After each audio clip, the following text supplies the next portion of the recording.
बिस्मिल्लाहिर्रहमानिर्रहीम। इमरान जनाब स्पेशल में खुश आमदीद। पाकिस्तान और न्यूजीलैंड के दरमियान 5 एक रोज़ा मैचों की सीरीज़ का तीसरा मैच आज नेशनल स्टेडियम कराची में खेला जाएगा और पाकिस्तान को 5 मैचों की सीरीज़ में 2-0 की बढ़तरी हासिल है और हारिस सोहेल के अनफिट होने के बाद इफ्तिखार को जो है स्क्वाड में शामिल किया गया है। जो मैं समझता हूँ कि ये शुरू से इनको स्क्वाड में शामिल होना चाहिए था। जिस तरह की उनकी परफॉर्मेंस चल रही है, जिस तरह की उनकी फॉर्म लगी हुई है और जिस तरह से वो परफॉर्म कर रहे हैं फील्डिंग में, जहाँ उनको बॉलिंग का मौका मिलता है बॉलिंग में और बैटिंग में, कभी उनको प्रॉपर नंबर पे खिलाया नहीं जाता, लेकिन जहाँ भी उनको मौका दिया जाता है तो उन्होंने आके मायूस नहीं किया। तो खैर फाइनली वो 15 में आ गए हैं और मैं समझता हूँ कि इनको 11 में भी होना चाहिए। और कल के मैच के लिए मैं समझता हूँ कि अब्दुल्ला शफीक की जगह उनको 11 में आना चाहिए। शान मसूद और अब्दुल्ला दोनों को रेस्ट कराना चाहिए और बॉलिंग में अगर सेम खिलाना चाहें तो सेम भी खिला सकते हैं, नहीं तो शाहीन अफरीदी को भी ला सकते हैं हारिस रऊफ़ की जगह, नहीं तो शादाब आ सकते हैं नवाज़ की जगह। 2 लेग स्पिनर के साथ भी हम जा सकते हैं। बाकी फ़ैसला तो पिच को देख के, ग्राउंड रियलिटीज़ को देख के कप्तान और टीम मैनेजमेंट ही करेगी। तो बहुत अच्छा डिसीजन था पिछले मैच में जो हमने एहसान उल्लाह को मौका दिया। तो हमें मज़ीद उसको बैक करना चाहिए। नो डाउट अच्छा बॉलर है, खेलेगा, मार खाएगा, समझेगा, सीखेगा, तो मज़ीद उसको अभी बाकी के तीनों मैचेस भी खिलाने चाहिए। अगर आपने चेंजिंग करनी है, रेस्ट देने हैं, तो अपने मेन बॉलरों में से किसी को रेस्ट दें। ठीक है, आप मतलब कि शाहीन को रेस्ट आपने दिया है, दूसरे मैच में भी देना चाहते हैं तो आप सेम पेस ट्रैक के साथ भी जा सकते हैं कि हारिस रऊफ़, एहसानुल्लाह और नसीम शाह, और स्पिनर में हमारे पास उसामा मीर हैं, फिर शादाब नवाज़ की जगह पे आ सकते हैं, नहीं तो नवाज़ एक लेफ्ट हैंडर भी चलो टीम में होना चाहिए स्पिनर, वो खेल सकते हैं। फिर अगर इफ्तिखार खेलेंगे और आगा होंगे तो आप 2 ऑफ ब्रेक जो हमारे पास हैं ऑप्शंस भी मौजूद होंगे ऑफ ब्रेक बॉलर्स के, क्योंकि न्यूजीलैंड के पास इस टाइम लेफ्ट हैंडर बैट्समैन ज़्यादा हैं, तो right hand off break bowler जो है ज़्यादा कारगर साबित हो सकते हैं उनके खिलाफ। तो दोनों टीमों को ज़्यादातर जो फोकस करना होगा वो अपनी फील्डिंग के ऊपर करना होगा कि आखिरी T20 में पाकिस्तान की जानिब से एक जो है कि काफ़ी मिस फील्ड्स की गई, बड़े क्रूशल मौके पर कैच गिराया गया, जिसका खमियाजा पाकिस्तान को सीरीज़ ना जीत पाने की सूरत में भुगतना पड़ा। और वही दूसरे वनडे में न्यूजीलैंड की तरफ से 2 कैचेस गिराए गए उसके फ़खर जमान के, तो उन्होंने पूरा फ़ायदा उठाया उसका और 180 रन नॉट आउट स्कोर बनाए और पाकिस्तान को दूसरा बड़ा टोटल चेस करने में मदद फराहम की। तो ज़बरदस्त फॉर्म में नज़र आ रहे हैं फ़खर जमान। ऐसे ही इनको खेलना चाहिए, तहम्मुल के साथ, कोई जल्दी नहीं करनी चाहिए, तहम्मुल मिजाजी से खेलना चाहिए। कुछ जो है जल्दी नहीं है, ठीक है, इमाम थोड़ा जल्दी कर रहे हैं तो सही है, फिर एक तरफ से जल्दी और एक तरफ से आराम से खेलना चाहिए। तो पाकिस्तान कि इस टाइम जो वाइट बॉल की टीम है नो डाउट सबसे बेस्ट है, दुनिया में नंबर 1 है। इंडिया से भी हम आगे हैं, लेकिन क्योंकि हम उस तरह के फैसले नहीं ले पा रहे, हमारे बोर्ड से उस तरह की सपोर्ट नहीं है टीम को, और कुछ और भी मसाइल हैं जिस वजह से हम अपना इम्पैक्ट शो नहीं कर पा रहे नंबर 1 का। तो इंशाल्लाह हम ये सीरीज़ में उम्मीद करता हूँ कि हम 5-0 से जीतेंगे और नंबर 1 टीम बन के सामने आएंगे। और जो लोग प्रोपेगेंडे करते हैं पाकिस्तान की क्रिकेट के ख़िलाफ़, पाकिस्तान के ख़िलाफ़, कप्तान के ख़िलाफ़, बाबर आज़म के ख़िलाफ़, तो उनके मुंह पे भी एक तमाचा होगा।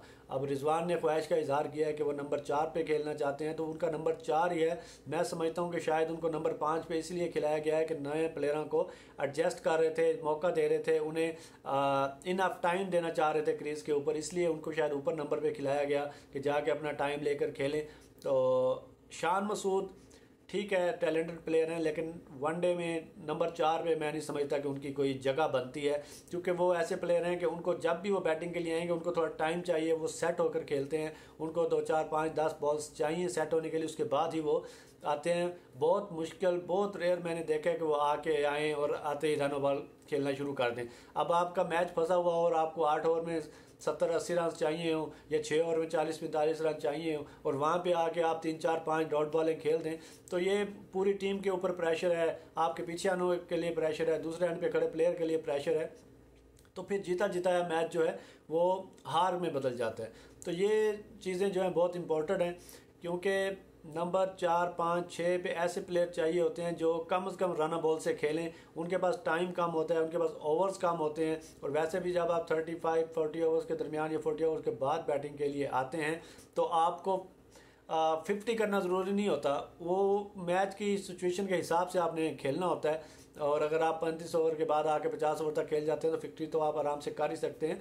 तो लेकिन उस टाइम आपके 30, 35, 40 रन बॉल या 150 के स्ट्राइक रेट से आपके रन्स जो हैं वो इम्पोर्टेंट होते हैं, जो टीम की कामयाबी में अहम किरदार अदा करते हैं। और उस टाइम यही रिक्वायरमेंट होती है, क्योंकि आजकल जिस तरह से क्रिकेट खेली जाती है तो 30, 32, 33 ओवर्स में ऑलमोस्ट 200 हर टीम कर चुकी होती है।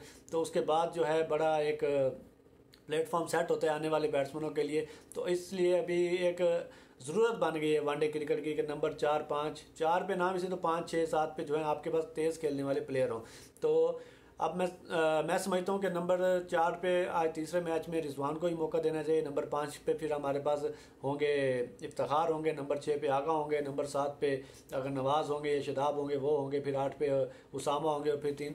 तो ये एक बेस्ट कम्बिनेशन है, बेस्ट साइड है वाइड बॉल क्रिकेट की। किसी भी ग्राउंड पे, किसी भी कंडीशंस पे, किसी भी पिच पे आप इनको खिलाएं, ये बेस्ट साइड है। इसलिए इस टाइम इस मुकाबले की कोई टीम नहीं है। इंग्लैंड की टीम थी नो डाउट 2019 तक, 19 से पहले तक या 20 तक, लेकिन उसके बाद उनके कुछ प्लेयर्स रिटायरमेंट ले चुके हैं और उसके बाद जो है उनकी टीम उस तरह से नहीं है। उसके अलावा पाकिस्तान के सामने कोई टीम ऐसी है नहीं जो टिक सके वाइड बॉल क्रिकेट में, चाहे वो T20 हो चाहे ODI क्रिकेट हो। तो वैसे ही न्यूजीलैंड की एक नई साइड है, उनके लिए भी एक मौका है, उनके यंगस्टर्स के लिए बहुत उन्होंने परफॉर्म किया, ज़बरदस्त परफॉर्म किया न्यूजीलैंड के प्लेयरों ने भी।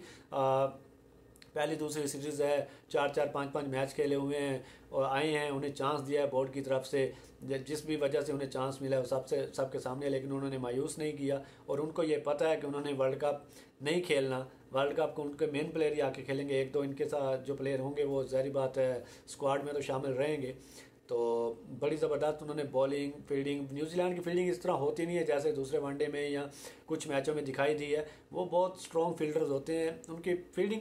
अब लोग कहते हैं जी फार्म आती जाती रहती है, तो फार्म जो है कभी, जब शदाब के ऊपर मैंने वीडियो की तो वो लोग एतराज़ कर रहे थे जी वो हमारा हीरो है, उसने बहुत सी परफॉर्मेंसेस दी हैं, उसने बहुत से मैचेस जितवाए हैं, क्या आई ड्रॉप होते रहते हैं।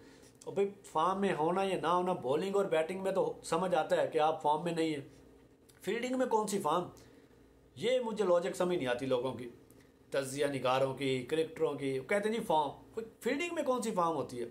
फील्डिंग में तो एफर्ट होती है ना, फील्डिंग में आप जान मारते हैं। बैटिंग आपसे नहीं हो रही, बॉलिंग आपसे नहीं हो रही, अलग बात है। अब जब न्यूजीलैंड वेस्ट इंडीज़ जब वर्ल्ड कप जीता था तो वेमर रिचर्ड नहीं खेल पाया था दूसरे वर्ल्ड कप के फाइनल में, उनसे रन्स नहीं हुए थे, लेकिन उसने 2 ज़बरदस्त रन आउट किए थे और टीम को वर्ल्ड कप जितवा दिया था। क्योंकि वो जो रन आउट उसने किए थे 2 वो मेन प्लेयर थे, 1-2 कैच पकड़े, 2 उसने रन आउट किया डायरेक्ट हिट से और वेस्ट इंडीज़ फाइनल जीत गया। तो ये चीज़ होती है, जहाँ हमारे सुपरस्टार अगर आके मिस फील्ड करते हैं क्रूशल मोमेंट के ऊपर तो वो फिर ज़्यादा डिसअपॉइंटेड होते हैं, तो फिर उसके ऊपर रिएक्शन आता है फैंस का भी, तज्जिया निगारों का भी। तो ये एक जो है पॉजिटिव वो होता है, डिस्कशन होती है, इसको नेगेटिव वे में नहीं लेना चाहिए। तो बाकी आज उम्मीद करते हैं कि पाकिस्तान तीसरा मैच जीत के आज सीरीज़ में फैसला कुन बर्तरी हासिल कर लेगा। और ख्वाहिश तो यही है कि पाकिस्तान 5-0 से मारे और नंबर 1 बने वनडे क्रिकेट में। एक चांस है, बड़ा अच्छा चांस है, इसको गंवाना नहीं चाहिए, क्योंकि हमारे सामने एक न्यूजीलैंड की B या C टीम आप कह सकते हैं। नो डाउट वो अच्छा परफॉर्म कर रहे हैं, अच्छा खेल रहे हैं। B एक बस बना हुआ है, लोग कह देते हैं B, बाकी होते तो सब प्लेयर ही हैं। वो भी एक सिस्टम से आए हुए हैं, उनका सिस्टम पाकिस्तान के जैसा नहीं है, इंडिया के जैसा नहीं है। उनका सिस्टम बड़ा ज़बरदस्त सिस्टम है डोमेस्टिक का, जहाँ से वो सिलेक्ट होकर टीम तक पहुँचते हैं। तो पहले 2 मैचों की तरह आज भी उम्मीद है कि ज़बरदस्त जो है मैच देखने को मिले। और पिच ख़ास तौर पे ज़बरदस्त होनी चाहिए, उस तरह की पिच नहीं होनी चाहिए जो ये PSL से पहले वाली 3 मैचों की सीरीज़ में फंसी हुई पिच थी, इस तरह की पिच नहीं होनी चाहिए। और सबसे बढ़कर हमें उम्मीद रखनी चाहिए और दुआ करनी चाहिए कि मैच पूरा हो, क्योंकि बारिशों का मौसम है पाकिस्तान में, तो बारिश की भी पेश गोई है। इसीलिए इस तनाज़ुर को मद्देनज़र रखते हुए दोनों कप्तानों की कोशिश होगी कि टॉस जीतकर पहले फील्डिंग की जाए, ताकि अगर मैच के ओवर्स कम भी होते हैं तो बाद में बैटिंग करने वाली टीम को जो है फ़ायदा मिले उसका, और वो अपने हिसाब से टारगेट चेज़ करने की तरफ जा सके। तो देखते हैं क्या नतीजा निकलता है। Hope for the best. अब तक के लिए इतना ही। अल्लाह हाफ़िज़।